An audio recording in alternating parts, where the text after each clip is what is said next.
coding itu masih erat kaitannya dengan pemrograman yang hanya dikhususkan bagi mereka-mereka yang memiliki latar belakang akademis berbasis komputer, apakah sistem informasi, manajemen informasi, teknik informatika, dan sebagainya. Namun, teknologi dan informasi ini sudah berkembang sedemikian rupa, Bapak Ibu, sehingga coding ini juga semakin luas ilmunya, Bapak Ibu. Jadi tidak hanya hal-hal ketika coding ini diimplementasikan dalam pembelajaran, maka dia tidak melulu berkaitan dengan hal-hal yang bersifat pemrograman, script programming, tidak demikian. Tetapi bisa bersifat non digital. Nah, pada kesempatan kali ini nanti kami mungkin akan menyampaikan dahulu dari sisi digital, tetapi tidak dalam bentuk yang menakutkan dan mengkhawatirkan, Bapak Ibu.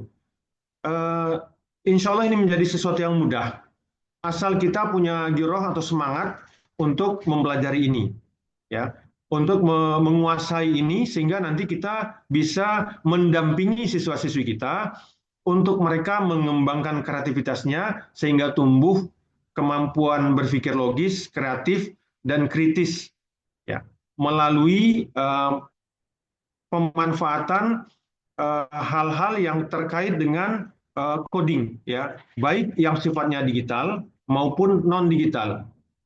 Kenapa kami sebutkan digital dan non digital? Digital adalah jika kita memiliki sarana prasarana pendukung yang lengkap, ataupun jika tidak lengkap, minimal kita memiliki laptop, minimal kita memiliki handphone, minimal kita memiliki koneksi internet, dan di luar sana banyak hal, banyak konten yang bisa dapat kita manfaatkan untuk mewujudkan, untuk mengimplementasikan pembelajaran coding. Namun bagi Bapak Ibu yang sisi infrastrukturnya masih kurang, ya, masih ada pilihan lain, yaitu pembelajaran coding non digital, di mana tidak melulu pembelajaran coding ini tidak melulu harus menggunakan perangkat teknologi seperti laptop ataupun handphone. Nah, nanti di pertemuan-pertemuan berikutnya kita akan bahas eh, secara lebih spesifik bagaimana pemanfaatan media-media yang sifatnya digital dan bagaimana pula pembelajaran coding dengan memanfaatkan hal-hal atau sarana prasarana yang sifatnya non digital, ya, sehingga pembelajaran anak didik kita tetap seru, ya, karena bersifat project based learning, PBL, ya, internet based learning jika sekolah memiliki koneksi internet, ya, dan ini semua adalah hal-hal yang menarik bagi generasi Z sekarang, siswa-siswi kita, yang kodratnya memang berada di era teknologi, di mana segala macam teknologi dimudahkan. Tinggal kita siap tidak mendampingi peserta didik kita, membawa mereka ke arah yang diharapkan. Ya, baik Bapak Ibu, uh, kita akan masuk, kita akan lihat. Saya ingin melihat pendapat Bapak Ibu, pandangan Bapak Ibu uh, tentang 4 poin ini. Ya, apa itu pembelajaran coding? Ya, silakan Bapak Ibu jika ingin memberikan pendapat, ya, supaya jika ada pendapat yang keliru, maka pada kesempatan kali ini kita akan rubah mindset itu sehingga pembelajaran coding ini bukan menjadi sesuatu momok yang menakutkan. Seolah-olah pembelajaran coding ini hanya diperuntukkan bagi mereka yang memiliki latar belakang akademik komputer atau mereka yang bergelut di bidang ilmu eksakta. Ya, jadi silakan kita buka yang pertanyaan yang pertama dahulu. Bagi Bapak Ibu yang ingin memberikan mau curah pendapat, apa itu pembelajaran coding? Silakan tuliskan di kolom chat. Ya, silakan Bapak Ibu yang akan memberikan pandangan apa itu pembelajaran coding, silakan tuangkan di kolom chat. Belum ada yang menjawab. Apakah ini memang betul-betul sesuatu hal yang baru? Karena sebenarnya Oke, Ibu Megawati sudah menyampaikan pembelajaran coding itu adalah pembelajaran membuat program komputer. Ya, Pak Rikson, pembelajaran coding adalah proses belajar untuk memahami, menguasai bahasa pemrograman komputer, sehingga dapat menciptakan program aplikasi atau sistem yang dapat berjalan pada komputer atau perangkat lainnya. Ada yang lain, Bapak Ibu? Bu Norpa, pembelajaran coding adalah pengkodean program komputer bisa dilakukan dengan atau tanpa komputer. Ya, oke. Ada lagi pembelajaran menggunakan kode.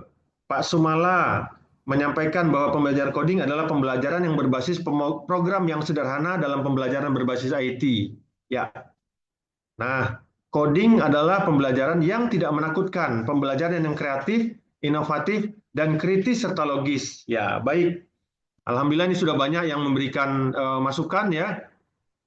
Tapi secara umum saya lihat, Bapak Ibu, kita masih mindset kita masih mengkaitkan pembelajaran coding ini adalah sesuatu yang sifatnya berkaitan dengan kode-kode atau skrip pemrograman komputer. Ya, di era saat ini, Bapak Ibu, ini mungkin saya sampaikan, pembelajaran coding itu adalah sebenarnya adalah kegiatan yang dapat memberikan simulasi sejak usia dini terhadap cara anak berpikir. Nah, itu Bapak Ibu. Anak berpikir kreatif, bersikap bekerjasama, dan berkomunikasi dengan baik. Itu yang disebut dengan pembelajaran coding sekarang, Bapak Ibu. Jadi tidak melulu menggunakan komputer. Komputer itu hanya satu alat saja, ya. Komputer itu hanya satu alat saja dari sekian banyak sarana yang bisa kita manfaatkan dalam pembelajaran coding. Nanti di lain kesempatan, insya Allah, kita bisa menyelenggarakan pembelajaran coding, mendesain pembelajaran coding menggunakan kartu-kartu, Bapak Ibu, ya, tanpa menggunakan komputer. Tetapi kita mengasah kemampuan kritis, logis, dan kreatif anak, kita menggunakan kartu. Dan banyak permainan-permainan lain yang sifatnya, karena pembelajaran coding itu, Bapak Ibu, ada yang sifatnya gamifikasi, ya, banyak tidak melulu gamifikasi itu ada yang digital, ada yang non digital. Jadi tidak melulu bersifat komputer, Bapak Ibu. Ya, ada yang non digital.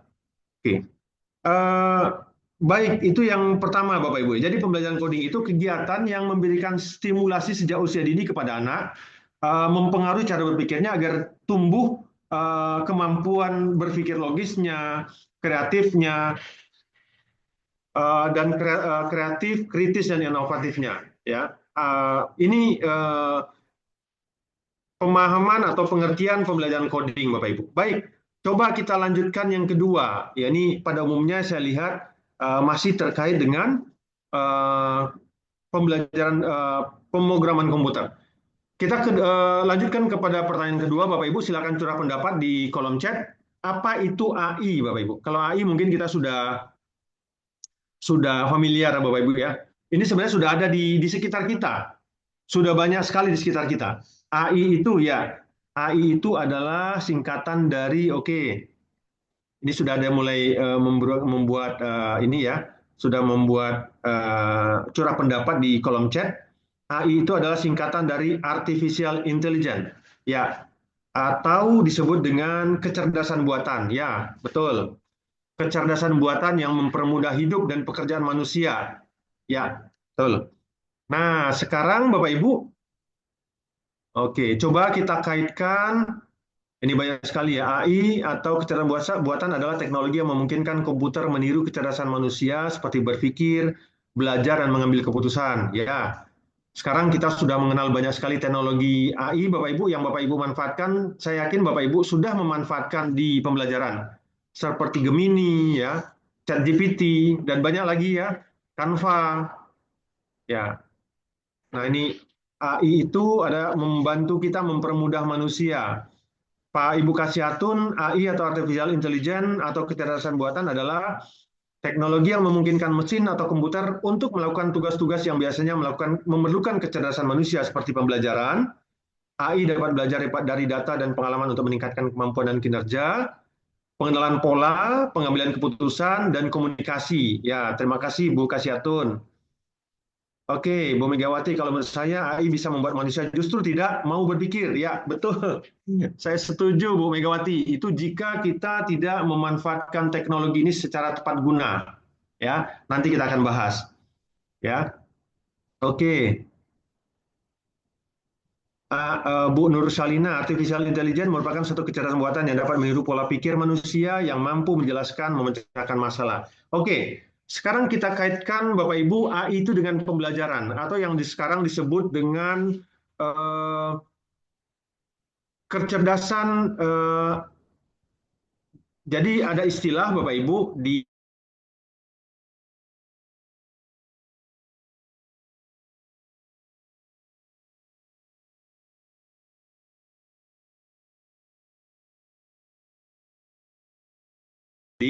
yang kedua KA, kecerdasan artifisial, ya, kecerdasan artifisial. Nah, kalau kita kaitkan dengan pembelajaran, Bapak Ibu, AI itu adalah teknologi yang memungkinkan mesin, ya, mesin untuk melakukan tugas yang biasanya memerlukan kecerdasan, pembelajaran, adaptasi manusia, bertindak berdasarkan data dalam jumlah besar yang diproses dengan cepat. Ya, jadi Bapak Ibu kan sudah menyaksikan itu, sudah banyak melihat Bapak Ibu. Di teknologi Bapak Ibu di sekarang misalnya di tangan Bapak Ibu ada TikTok. TikToknya di beranda Bapak Ibu muncul hal-hal yang saat itu sedang Bapak Ibu pikirkan, ya, yang saat itu sedang Bapak Ibu pikirkan. Di sana AI bekerja, Bapak Ibu. AI itu mengkomputasi data-data dari beberapa media sosial yang Bapak Ibu gunakan. Mereka menghitung tren atau isu apa yang sekarang sedang berkembang, kemudian interaksi apa yang Bapak Ibu lakukan di media-media sosial, maka dia kemudian akan menampilkan konten-konten yang bersesuaian dengan hasil analisisnya, ya. Jadi kita kadang-kadang kaget loh, sudah muncul padahal Bapak Ibu sedang mencari resep berbuka, tahu-tahu muncul di beranda Bapak Ibu.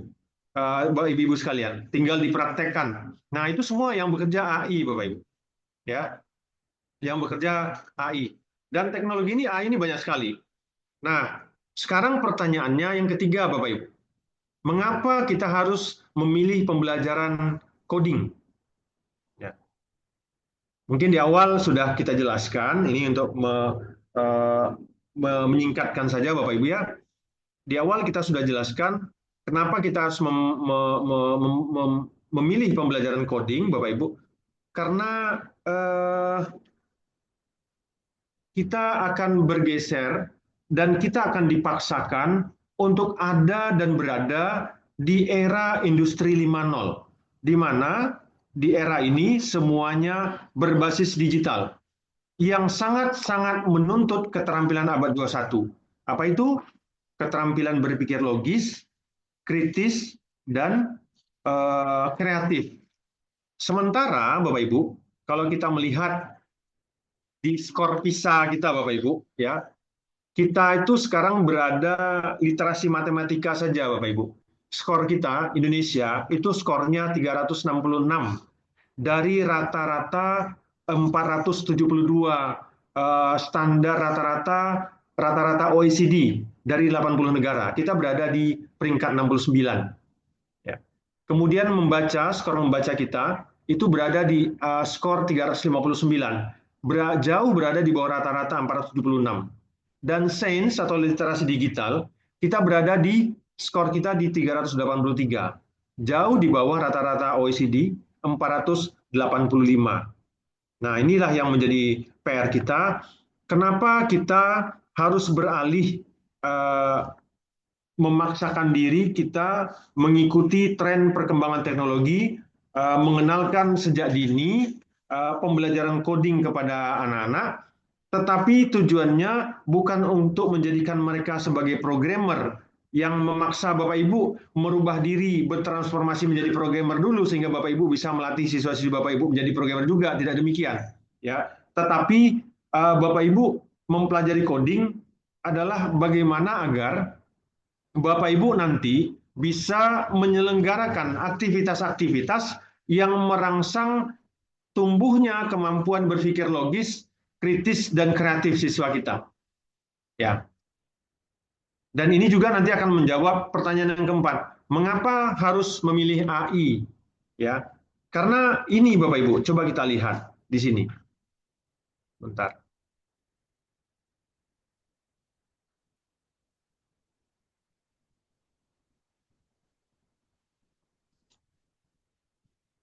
Mohon maaf Bapak Ibu, ini mestinya saya sudah menyiapkan animasinya ini. Tunggu sebentar, saya coba lihat. Nah, ini dia.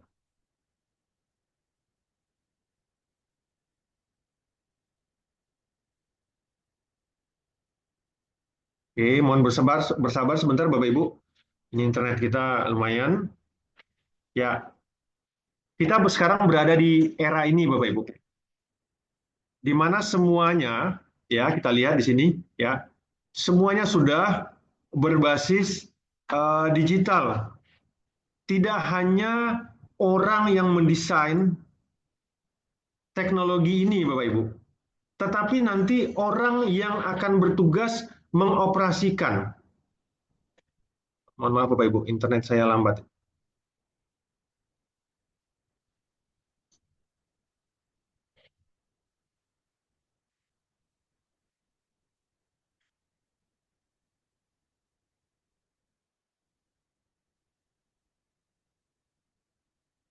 Ya, jadi kalau kita tidak ingin generasi penerus kita tergeser oleh teknologi yang berkembang pesat luar biasa, ini Bapak Ibu, termasuk tenaga eh, tenaga yang mengoperasikannya, maka kita harus mempersiapkannya jauh-jauh hari dari sekarang.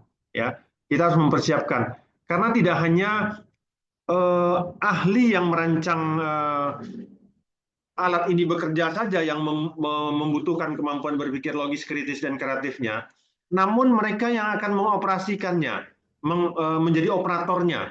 Ini juga demikian, Bapak Ibu. Ya, nah, Bapak Ibu sekalian,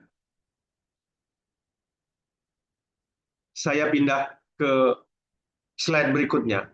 Ini adalah teknologi yang sehari-hari ada pada kita, Bapak Ibu.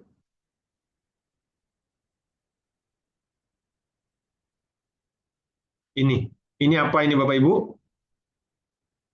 Ini adalah mesin cuci. Dahulu kita mencuci menggunakan tangan, Bapak Ibu. Sekarang sudah hadir mesin cuci. Pilihannya apakah kita tidak mau menggunakan mesin cuci, Bapak Ibu? Ya, mesin cuci itu hadir tidak begitu saja dapat kita operasikan, Bapak Ibu. Tetap butuh orang yang akan memberikan perintah. Ini apakah quick wash atau dia cukup mengeringkan saja atau mencuci kain yang sifatnya wool, mencuci cepat atau mencuci bersih. Nah, ini semuanya atau hanya bilas saja, ini semuanya kita yang mengendalikan Bapak Ibu.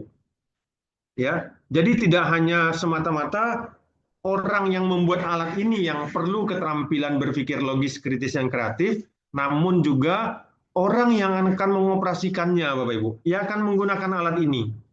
Ya, sehingga waktu 1 atau 2 jam yang selama ini kita gunakan untuk sepenuhnya mencuci pakaian, dengan hadirnya alat ini, Bapak Ibu, kita bisa menggunakan waktu hanya 2 atau 3 detik untuk memprogram mesin cuci ini agar bekerja sebagaimana yang kita harapkan, dan 1 jam 57 menit 57 menit yang tersisa, yang lain, kita bisa gunakan untuk aktivitas lainnya yang bermanfaat. Nah, inilah yang akan menjawab Bapak Ibu.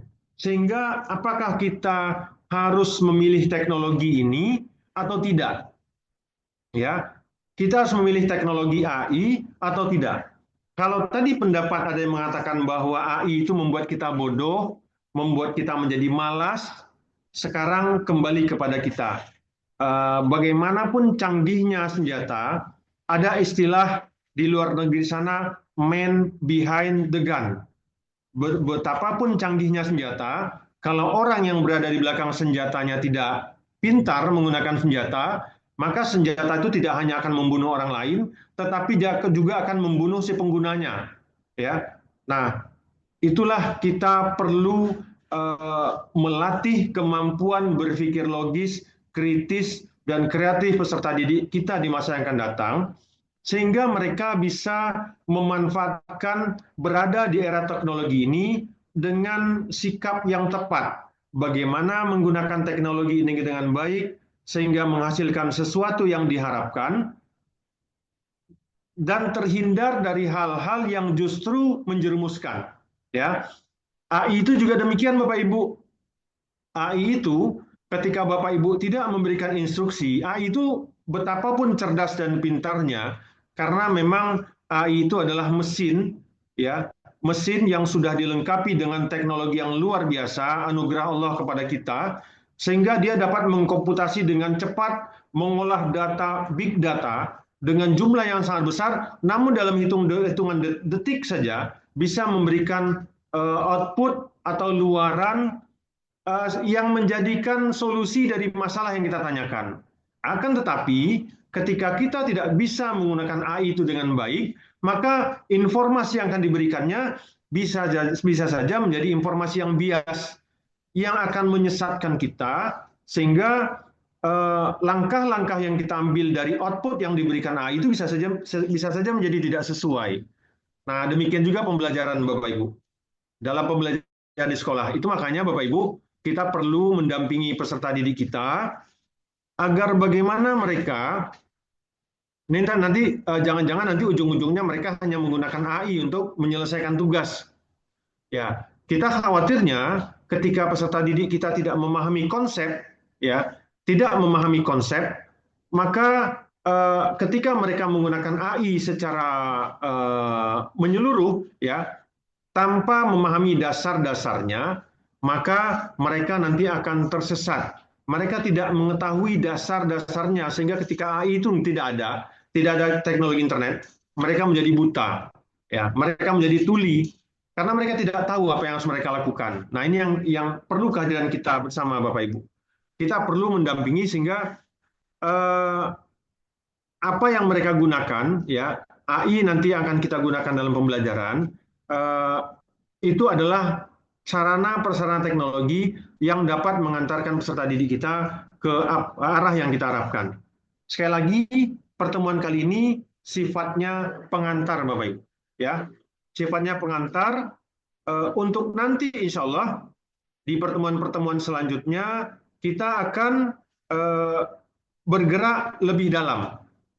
Ya, kita akan menggunakan teknologi AI ini dan coding tentu saja untuk bagaimana Bapak Ibu kita bisa mendesain perangkat-perangkat ajar, ya.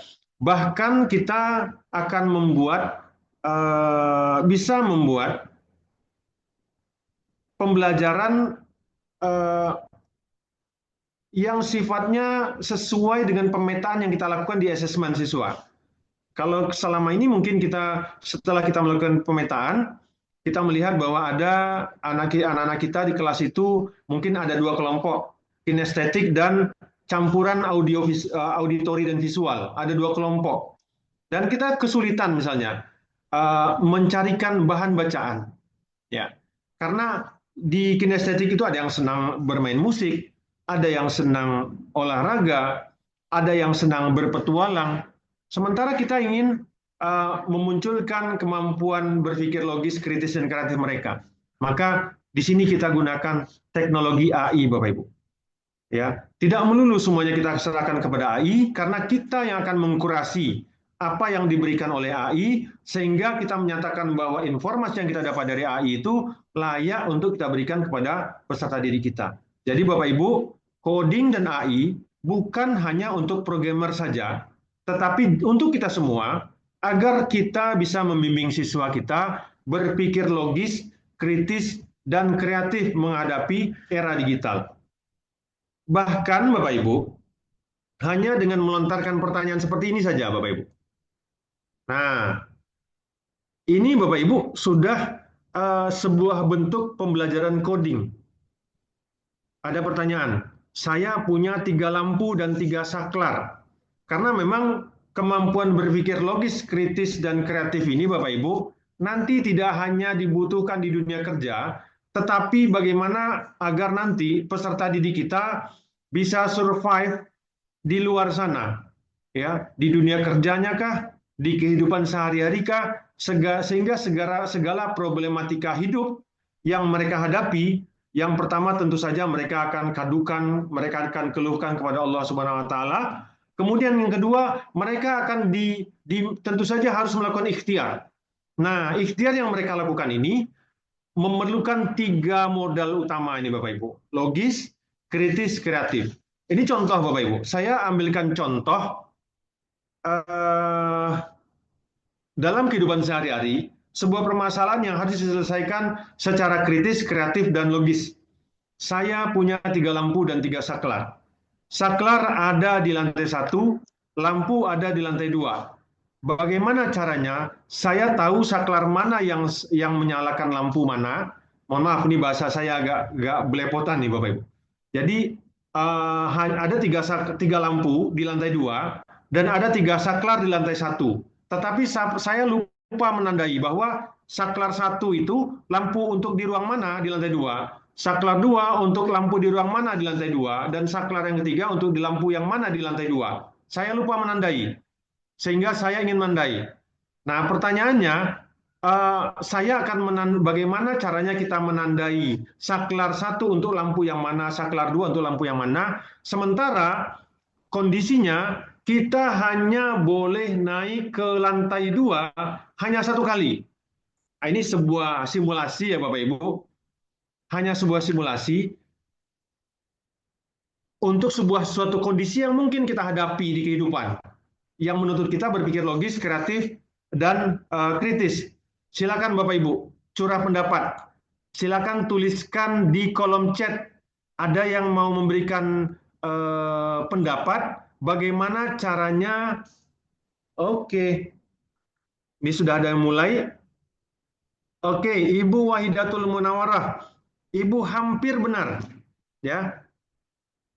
Saya akan menyalakan sekitar 1 menit dan menyentuhnya yang mana yang panas dan tidak. Oke, di sini baru berpikir logis yang berjalan, Ibu. Kritisnya belum. Kenapa? Karena Ibu kita hanya punya kesempatan naik ke lantai 2 1 kali saja. Kalau Ibu menyentuhnya, mana yang panas, ya, itu artinya Ibu harus naik minimal 2 kali. Mohon maaf, maksimal 2 kali. Sementara kita hanya diberi kesempatan naik ke lantai 2 1 kali. Silakan Bapak Ibu, kita tidak berkolaborasi, Ibu Dharma Taksya. Untuk kasus ini tidak ada kolaborasi, kita hanya sendiri. Ya. Nah, ini pertanyaan-pertanyaan seperti ini Bapak Ibu, ini bisa kita lontarkan di kelas. Ini sebuah pembelajaran coding juga Bapak Ibu. Ya, ini sebuah pembelajaran coding juga karena ini melatih berpikir logis, kritis, dan kreatif siswa. Jadi ini tidak perlu menggunakan komputer, ya. Kita hanya melontarkan ini dan mengajak mereka merangsang dengan memberikan clue-clue, ya. Bu Wahidatul Munawarah ini sudah 1 clue. Beliau menyentuh lampu yang panas. Sudah ada clue-nya 1. Cuma masih ada kendalanya, kita hanya bisa naik ke lantai 2 1 kali saja. Itu sudah clue-nya dari Bu Wahidatul Munawarah. Oke, Bu Fani, saya akan memberi tanda bagian atau lampu mana yang sudah saya nyalakan. Ibu, lampunya ada 3, kita hanya bisa naik ke lantai 2 1 kali. Sementara kita harus menandai 3 lampunya. Menunggu lampu yang tahan lama hidupnya, Bu Malinda. Ini kalau hidupkan saja semua saklarnya, nggak tahu kita Bu Norpa mana yang lampu 1, 2, dan 3. Ya, di saklar 1, 2, dan 3. Ya, ada yang mau berpendapat lagi? Nah, ini hal-hal sederhana seperti ini, Bapak Ibu, bisa Ibu lontarkan, Bapak Ibu lontarkan. Baik, saya jawab. Jadi, Bapak Ibu, kita hanya punya, oke, masih ada yang mencoba menjawab. Ini yang akan datang, insya Allah Bapak Ibu, di webinar yang akan datang, insya Allah kita akan berikan kuis jika ada apa ya, kuis-kuis semacam ini agar kita bersemangat ya Bapak Ibu ya. Nanti kita akan berikan hadiah, tapi untuk yang kali ini belum. Oke, Ibu Dameria langsung menyalakan dua saklar untuk menyalakan dua lampu. Oke, nanti dua lampunya nggak tahu ini saklar yang mana yang dua lampu yang dinyalakan. Ya, yang satu mungkin bisa kita tandai yang nggak hidup, tapi yang hidup dua ini nggak bisa kita tandai. Bu Mauliza, jika lampu menyala berarti lampu itu dikendalikan oleh saklar kedua. Jika lampu mati tetapi masih hangat, berarti lampu itu dikendalikan oleh saklar pertama, karena sebelumnya sudah menyala dan masih menyisakan panas. Jika lampu mati dan dingin, berarti lampu itu dikendalikan oleh saklar ketiga. Oke, Ibu Mauliza sudah mendekati, tapi masih belum tepat, Ibu. Bu Sri Wilita, sebelum naik saya hidupkan dua saklar, lalu satu saya matikan sebelum sebelum naik. Jadi saya tahu yang dingin, yang panas, dan menyala. Oke, masih belum tepat. Pak Amri, hidupkan satu saklar. Belum tepat, karena dua lampu nggak tahu kita. Oke, saya menghidupkan saklar secara selang-seling, biar mudah menandai mana lampu yang hidup. Ibu Nur Salina, kadang-kadang setiap permasalahan, kita akan menandai kondisinya. Jadi ada hal-hal atau parameter atau kondisi yang tidak boleh kita langgar. Kan itu permasalahan, ada masalah. Kita catat dulu, kondisinya harus begini, si A harus pergi ke sini. Yang kedua, permasalahannya si A hanya boleh membawa ini. Nah, itu kita catat. Nah, sekarang kondisinya, naik ke lantai 2 hanya boleh satu kali. Memberi tanda on off di saklarnya. Ya, Bu Isnida, tujuan kita memberikan tanda ini, saklar mana, lampu mana gitu. Ini solusi masalah yang akan kita pecahkan. Oke, menghidupkan saklar secara berurutan yang paling panas berarti itu yang pertama dan seterusnya. Masih belum bisa menjawab karena kita hanya punya kesempatan satu kali. Oke, baik. Saya jawab Bapak Ibu ya. Nah, kita jawab. Nanti saya akan berikan kasus yang agak lebih mudah ya. Saya akan berikan kasus yang lebih mudah sedikit. Oke. Jadi caranya Bapak Ibu ya. Oh ya, Pak Sumala memberikan warna pada lampu. Oke. Masih belum tepat, Pak. Oke. Jadi begini Bapak Ibu. Kondisinya satu, tiga saklar dengan tiga lampu kita belum tahu saklar yang mana untuk lampu yang mana. Itu kondisi pertama. Kondisi yang kedua, kita hanya boleh naik ke lantai 2 satu kali. Sementara saklar ada di lantai 1 dan lampu ada dan semua lampu ada di lantai 2. Ya. Itu kondisi yang mengikat kita. Maka yang kita lakukan adalah Bapak Ibu, kita hidupkan secara acak satu lampu. Oke, tadi seperti yang disampaikan Ibu apa tadi ya? Ibu yang memberikan clue pertama. Ibu Yulin, Ibu apa tadi lupa saya ini. Ibu hmm, Ibu Wahidatul Mawarah ya. Hidupkan satu saklar. Bebas, kita hidupkan saklar mana saja, satu lampu. Kita hidupkan sekitar 2 menit. Boleh 1 menit boleh. Kita hidupkan selama 1 menit atau 2 menit. Setelah itu kita matikan. Saklar yang tadi sudah kita tandai angka 1. Setelah kita hidupkan selama 2 menit, lalu kita matikan, ya, dan kita tandai angka 1. Kemudian di saklar yang 2 berikutnya, kita pilih salah satu bebas. Kita hidupkan salah satunya, ya. Jadi 2 lampu sekarang hidup, satu lampu mati. Tapi satu lampu yang saklarnya sudah kita tandai 1 tadi sudah hidup selama 2 menit. Artinya nanti suhunya panas. Maka kita lari ke lantai 2, kita raba mana lampu yang panas, berarti itu pasti saklar 1. Lampu yang masih hidup itu kita tandai sebagai lampu 2, dan lampu yang mati itu ada di saklar 3. Nah, itu solusinya Bapak Ibu. Jadi cuma kita naik satu kali, tetapi kita bisa menandai tiga saklarnya. Ya. Nah, hal-hal ini yang disebut dengan pembelajaran coding non digital. Ya, jadi tidak perlu menggunakan perangkat digital. Contoh berikutnya Bapak Ibu, ini lebih mudah. Ya, sayang sekali nggak ada hadiah di sini Bapak Ibu, belum ada hadiah. baik Bu Megawati, itu ngapain juga ya lampu di atas, saklarnya di bawah, apa titik api kabelnya kepanjangan. Ini solusi dari permasalahan hidup, Bapak Ibu. Kadang-kadang masalah yang kita hadapi dalam hidup itu di luar dari prediksi. Tidak sempat kita mitigasi, atau terjadi kecelakaan dan sebagainya. Nah, tetapi permasalahan-permasalahan itu apapun kondisinya kan menuntut solusi dari kita. Ya, itulah yang menuntut kita diharapkan kita mampu berpikir logis, kritis dan kreatif. Nah, ini pertanyaan yang kedua. Mohon maaf Bu Megawati, ini hanya soal saja. Soal untuk menuntut kemampuan logis, kritis dan kreatif. Coretan, ya. Oke, yang berikutnya. Pindahkan, jadi ada dua gelas susu, dua gelas Bapak Ibu, gelas A yang berisi susu dan gelas B yang berisi kopi. Instruksinya, pindahkan susu dari gelas A ke gelas B dan sebaliknya, pindahkan kopi dari gelas B ke gelas A tanpa tercampur.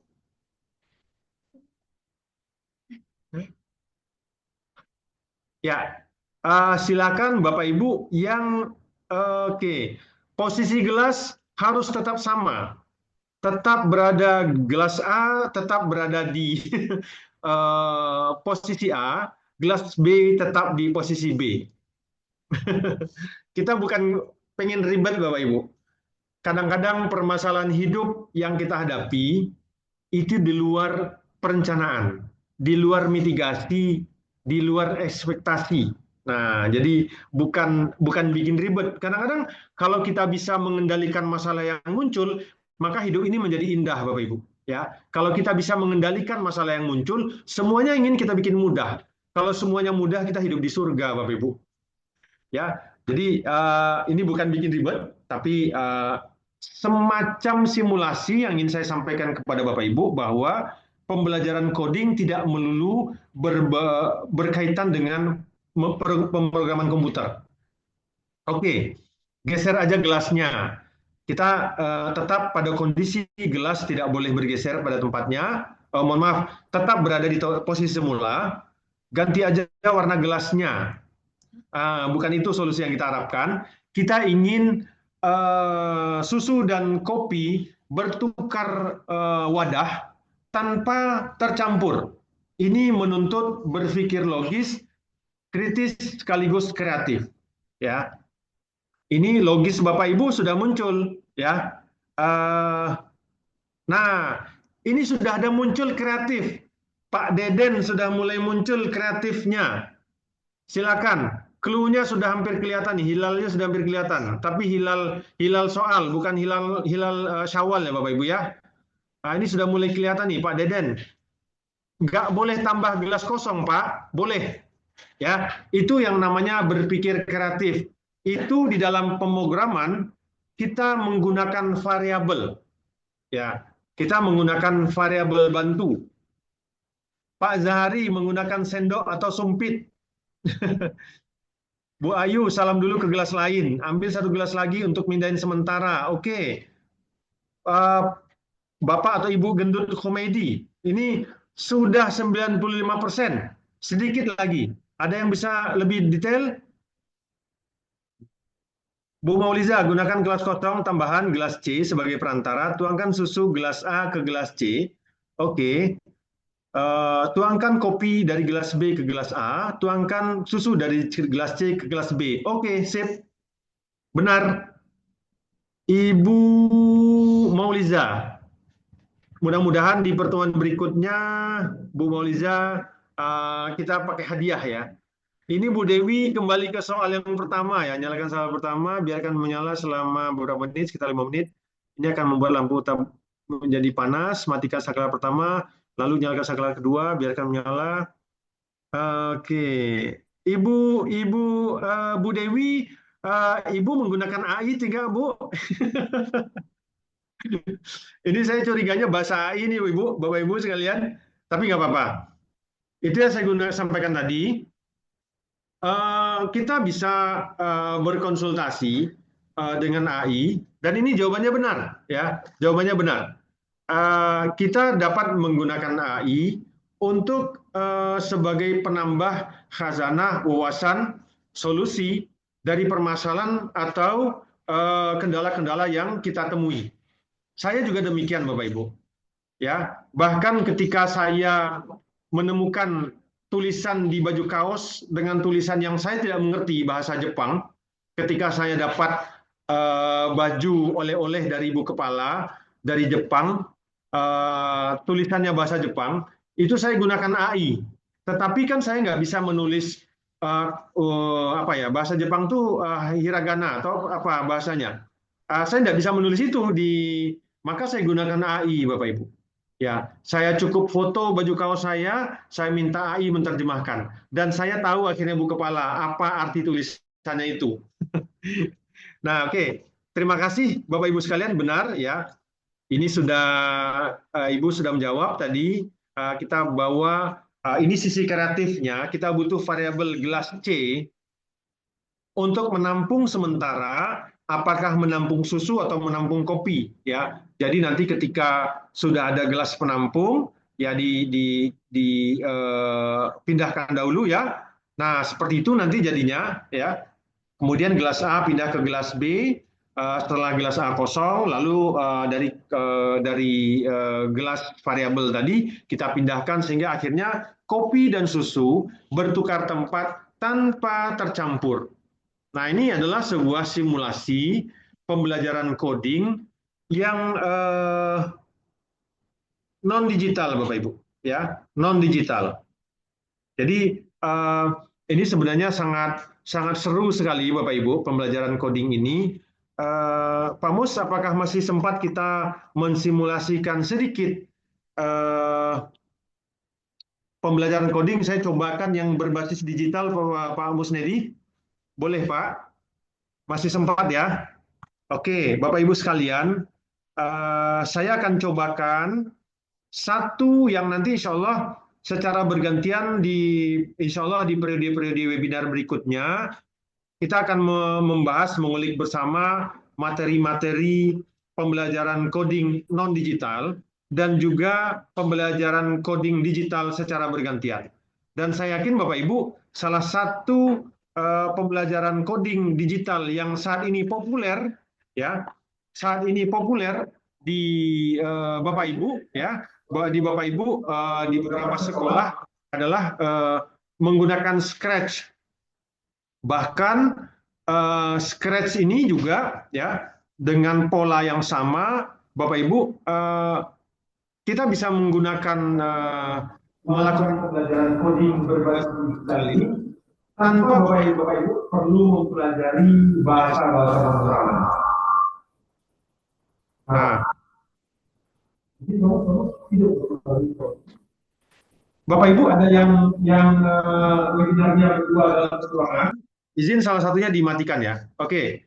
Nah, Bapak Ibu, jadi Bapak Ibu nanti Bapak Ibu tidak perlu lagi mempelajari bahasa pemrograman.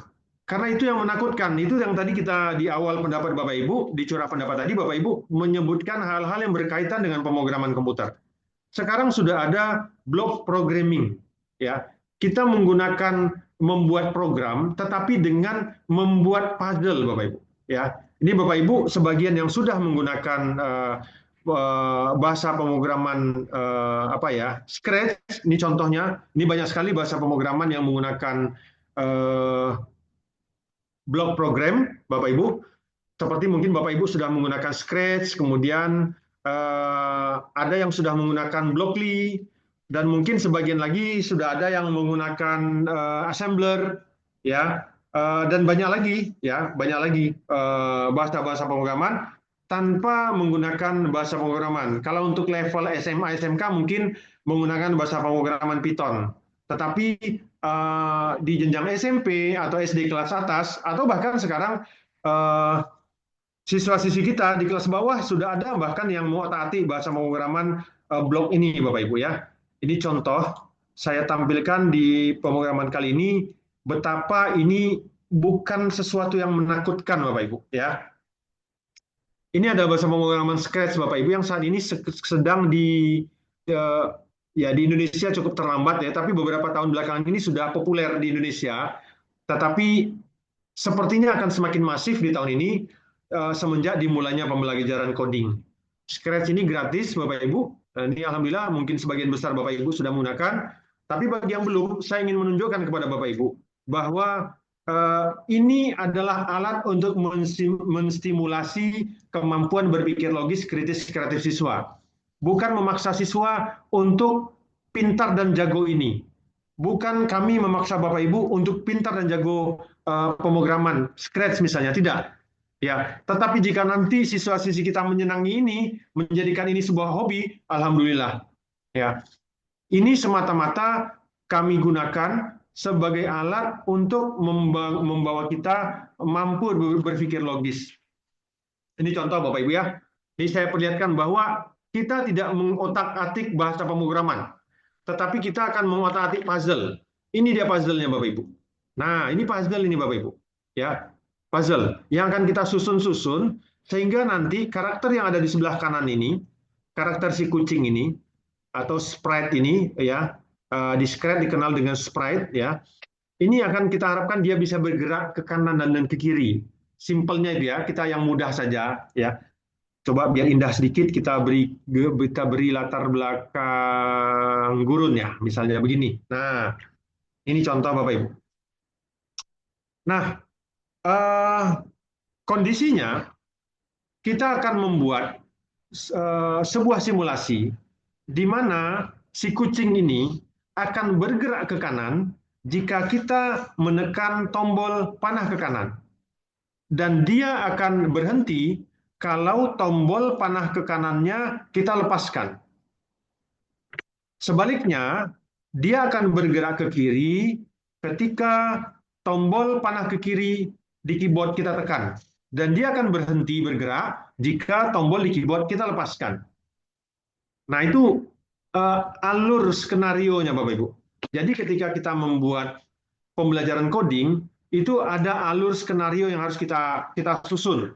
Sama seperti kita nanti di pembelajaran coding akan sering kita dengar istilah algoritma, Bapak Ibu. Algoritma itu adalah langkah-langkah logis yang akan kita lakukan untuk menyelesaikan sebuah tujuan.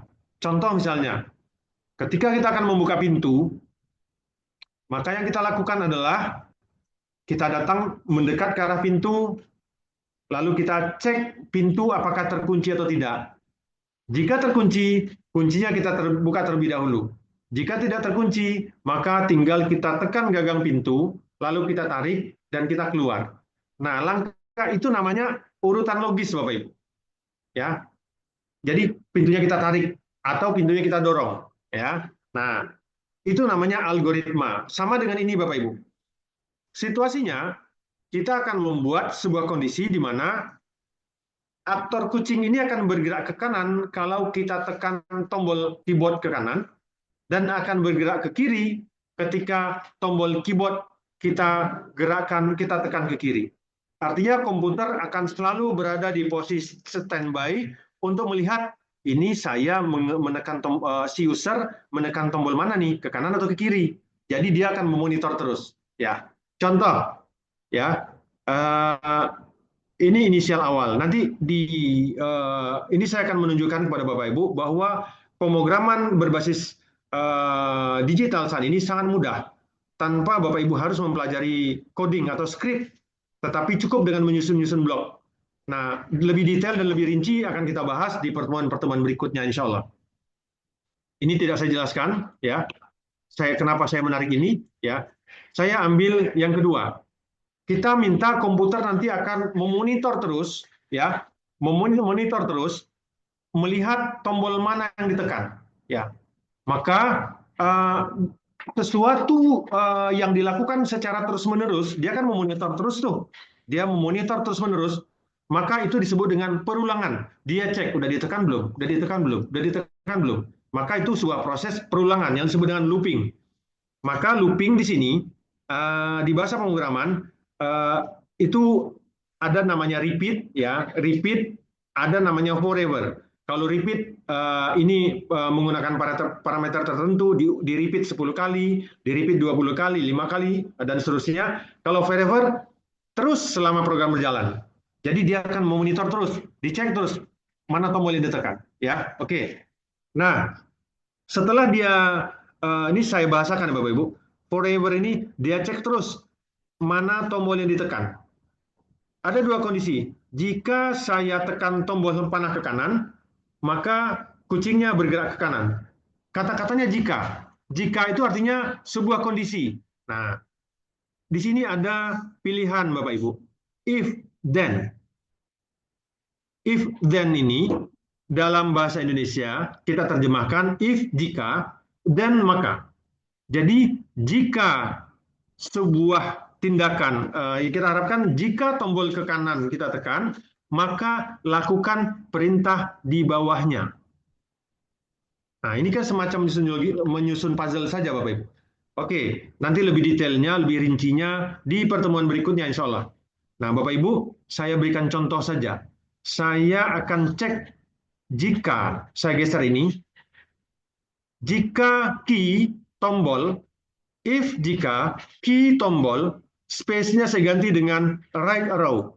Jika key tombol, right arrow, panah ke kanan, press, ditekan, then, maka saya pindahkan ke kanan. Ini saya di sini ada pilihan motion.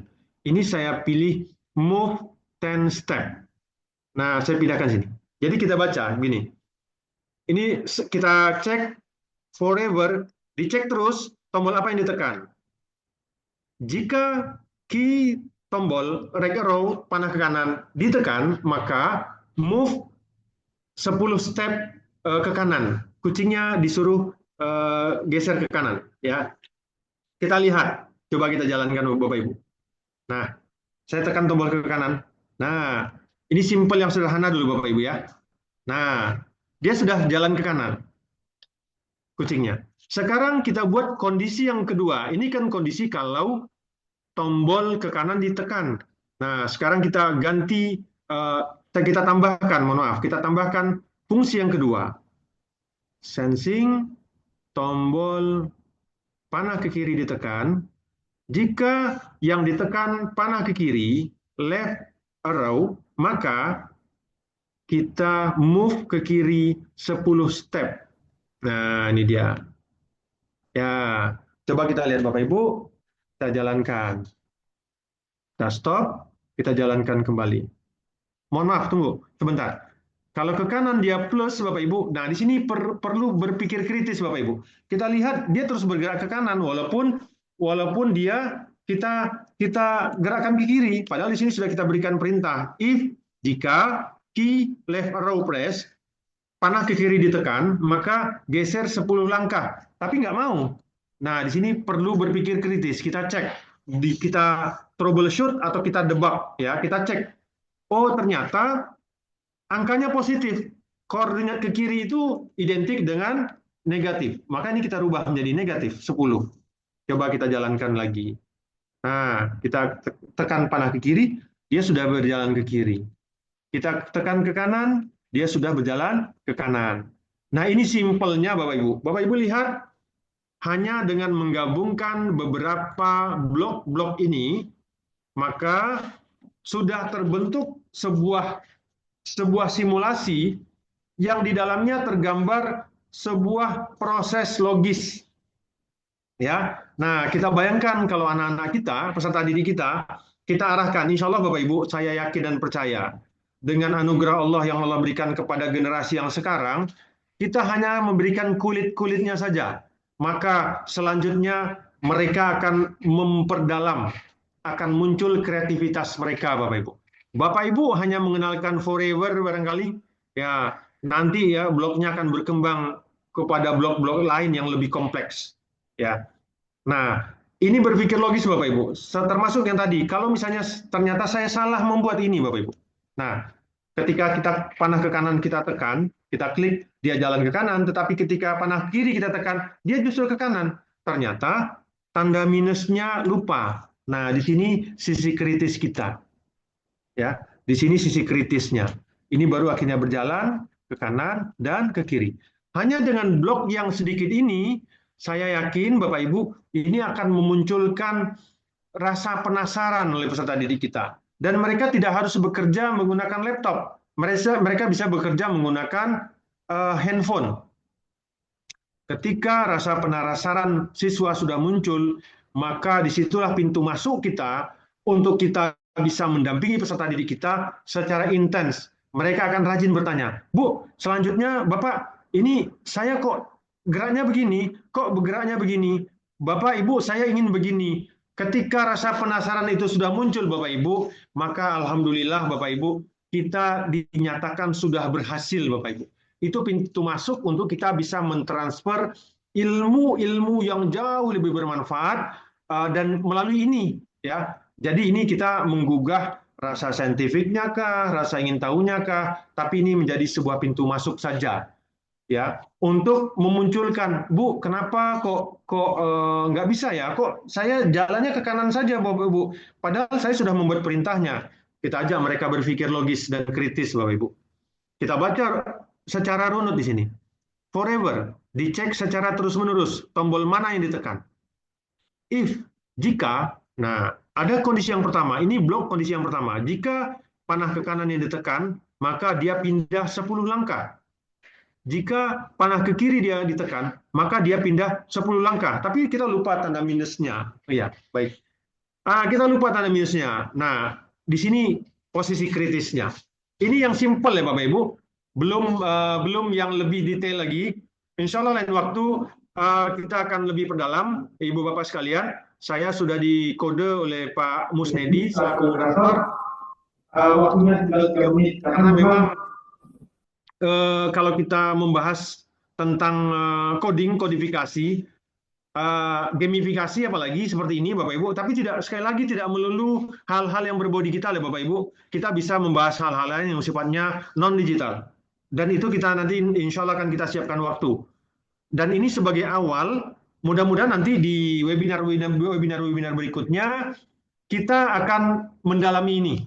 Ya, kami akan dari BGP Riau akan mendampingi Bapak Ibu sehingga Bapak Ibu dapat menyelenggarakan pembelajaran yang lebih seru. Bayangkan misalnya Bapak Ibu, nanti Bapak Ibu buat game yang sederhana, menangkap mengenal, jadi kita bikin judul mengenal benda-benda hidup, mengenal benda-benda hidup dan mati. Bentuknya permainan, ada mangkok yang bergerak ke kanan ke kiri, lalu ada benda-benda jatuh dari atas, benda-bendanya ada buah, ada hewan, ada batu, ya, ada kayu. Nah, nanti kalau yang ditangkap adalah benda hidup, maka dia menjadi skornya bertambah. Ketika yang tertangkap benda mati, skornya berkurang. Nah, itu kita bisa buat dengan sederhana, insya Allah. Nah, kita akan membuat berbasis proyek di pertemuan-pertemuan webinar berikutnya. Jadi kami harapkan Bapak Ibu tetap hadir di webinar berikutnya di seri webinar BGP Riau. Insya Allah semoga bermanfaat dan kita selalu diberi kesehatan oleh Allah SWT dan kita dapat melanjutkan pertemuan ini di pertemuan-pertemuan berikutnya dan kita harapkan lebih seru lagi. Demikian, Assalamualaikum warahmatullahi wabarakatuh.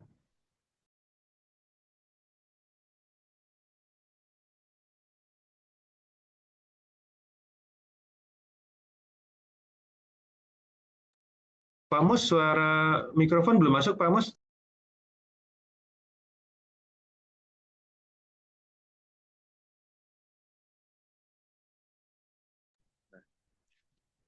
Baik Bapak Ibu yang berbahagia, sore ini kita sudah bersama narasumber lebih dari 1 jam. Alhamdulillah ini cukup menarik. Mudah-mudahan ini adalah awal yang menjanjikan. Saya catat tadi 535 peserta yang hadir.